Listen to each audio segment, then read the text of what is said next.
इतना काम क्यों करना पड़ता है घर में, मुझे समझ में नहीं आता है क्यों ऐसा होता है। पराठे बनाए, देखो आज नमक ज्यादा हो गया, हद हो गई।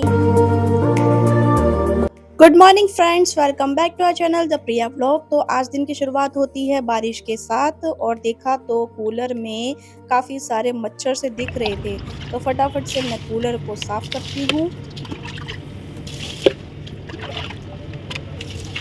सूट पहनूं? नहीं, मैं टी शर्ट और पजामे में ही खुश हूँ घर में। मुझे बहुत कंफर्ट फील होता है। और पानी पिया, यहाँ पे मैं बहुत थक गई थी काम करके घर के। तो बहुत ज्यादा कपड़े हो गए हैं, इधर कपड़े उधर कपड़े, सब जगह कपड़े कपड़े, मतलब बारिश क्या आती है कपड़ों का तो भरमार भर जाता है बिल्कुल।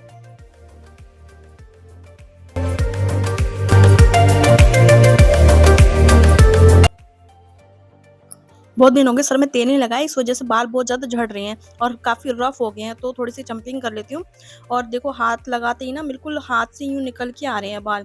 कंघी तो मैं कर ही नहीं रही, और जैसे ही मैंने बन बना रही थी वैसे ही हाथ में निकल के इतना बड़ा गुच्छा आ गया बालों का। बहुत ज़्यादा परेशान हो गई हूँ मैं, इधर उधर बाल झड़ते रहते हैं, मतलब गिरे रहते हैं बाल हमेशा। तो ब्लीच लगाती हूँ मैं आज, तो आज ब्लीच लगा के देखते हैं कि मेरी ये जो स्किन है, 3 महीने पहले मैंने लगाई थी ये ब्लीच, तो ना रेड रेडनेस सी हो गई थी। शायद मैंने ये एक्टिवेटर ना ज्यादा इसमें क्वांटिटी में यूज कर लिया था, फिर मैंने 3-4 महीने हो गए मैंने यूज ही नहीं किया। अब देखती हूँ उसको थोड़ा सा कम यूज करूंगी इस क्रीम के अंदर ना, फिर चेक करती हूँ। चलो पहले करके आती हूँ मैं फेस वॉश। थोड़ा सा सिर्फ फेस के लिए करना है ना, ज्यादा नहीं यूज करनी क्रीम, थोड़ा थोड़ा थोड़ा थोड़ा बस इतना ही यूज करना है मैंने, ज्यादा यूज नहीं करना है। ये सबसे आंखों से दूर, क्योंकि इसमें केमिकल बहुत होता है, तो आंखों से तो बचा के रखना चाहिए। आंखें जो होती है हमारी बहुत सेंसिटिव होती है, मेरी तो खासकर बहुत ज़्यादा केयर करनी पड़ती है मुझे अपनी आंखों की। गर्मियों के टाइम पे मुझे मतलब ये जो आंधी तूफान चलते हैं उसमें बहुत प्रॉब्लम होती है, हल्की सी धूल मिट्टी होती है मेरी तो बहुत प्रॉब्लम हो जाती है, मुझे टेंशन हो जाती है। क्योंकि मैं आपको बताऊं तो मेरी इस आँख का ना 3 बार ऑपरेशन हो चुका है, सिर्फ ये धूल मिट्टी की वजह से। जब मैं छोटी थी तो धूल मिट्टी ऐसी चल रही थी, मई जून का टाइम था और आंधी तूफान आता, तो एक मिट्टी का छोटा सा कण था, वो चला गया था आँख में, और उसकी वजह से आँख और नाक का जो रास्ता होता है ना उसको ब्लॉकेज आ गई थी।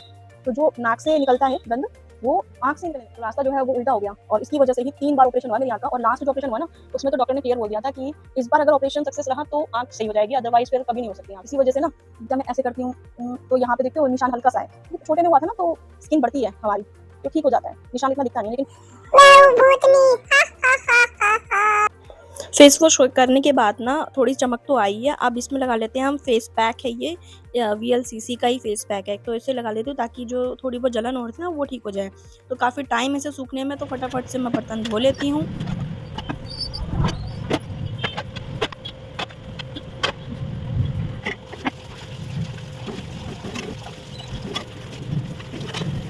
फेस पैक सूखने में अभी और भी टाइम था, तो मैंने सोचा कि फ्रिज की भी सफाई कर ही लेते हैं, क्योंकि फ्रिज में भी बहुत ज़्यादा मैसी सा हो रखा था और इतना डीप क्लीनिंग तो नहीं हो पाई, लेकिन ऊपर से थोड़ी सी मैंने सफाई कर ही ली जितना भी टाइम बचा था। तो थोड़ी सफाई करने के बाद फिर मैंने ये फेस जो है वॉश किया, उसके बाद मैंने लगाई क्रीम, मॉइस्चराइज़र क्रीम लगाई और अच्छे से फेस की मसाज की, और देखो कितना चमक रहा है ना मेरा चेहरा। फेस पैक अप्लाई करते टाइम टी-शर्ट पे लग गया था, टी-शर्ट जो है वो खराब हो गई है, तो मैं इसे चेंज कर लेती हूँ। तो सारा मेरा काम हो चुका है, व्लॉग मैं यहीं एंड करती हूँ। मेरे चैनल को प्लीज़ सब्सक्राइब कर दीजिए।